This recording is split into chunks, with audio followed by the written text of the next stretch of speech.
Oh, it is a little bit sunny.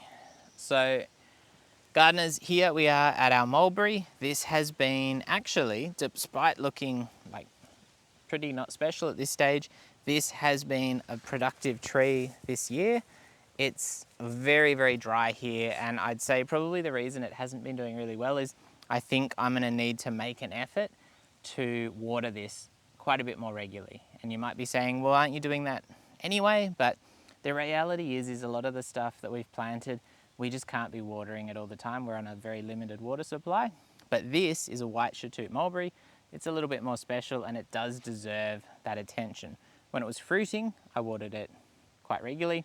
And since I stopped, obviously it's looking a little bit sad.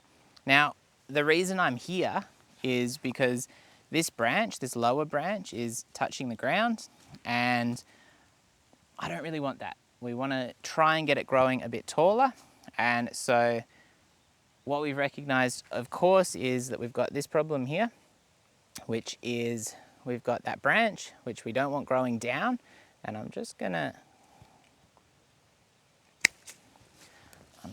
trim that off. I'll leave that out here because I reckon the wallabies will love that.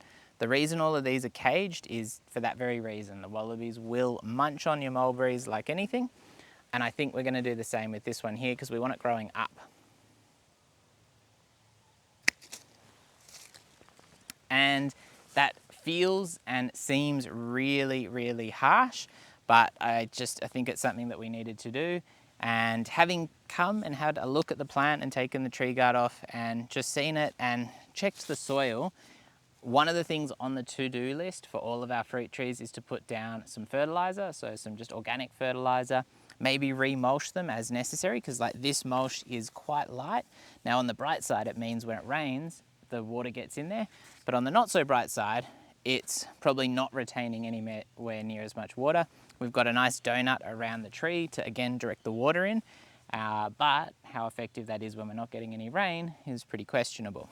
So we will, not today, because I just don't have time, I've got a lot of other things to do, but we will add to the list. We need to fertilise these. We also need to give it a little bit more of the mulch on top, and when we do that, we'll give it a nice water as well. And so we'll give it a nice little kick in. And now that we've trimmed it, we've got those lower branches off the ground. And not only do you not generally want stuff touching the ground anyway, but when it was fruiting season, the branches on the ground were encouraging a lot of ants to come up and grab the fruit that was also basically on the ground. So that's not ideal at all. These should be a nice big tree, but because this is a real, like mulberries are harsh trees, they will grow in a lot of harsh conditions. But this is a super harsh area. There's lots and lots of sunlight. It's amazing it's done so well through summer. It's very, very dry. There's about an inch, 25 mil of topsoil here, and then it's just rock and sand. But this is going okay, and yeah, impressive, but it does need that TLC from us and that a little bit, I'd say, more active kind of care. And while I do think that our donut is probably capturing a bit of moisture and feeding it quite well, you can always do more, generally speaking. And if you're thinking to yourself, why is he putting this massive protector around the tree? Wallabies love mulberries, especially when they're this short, and if you don't, it'll be gone, I guarantee you.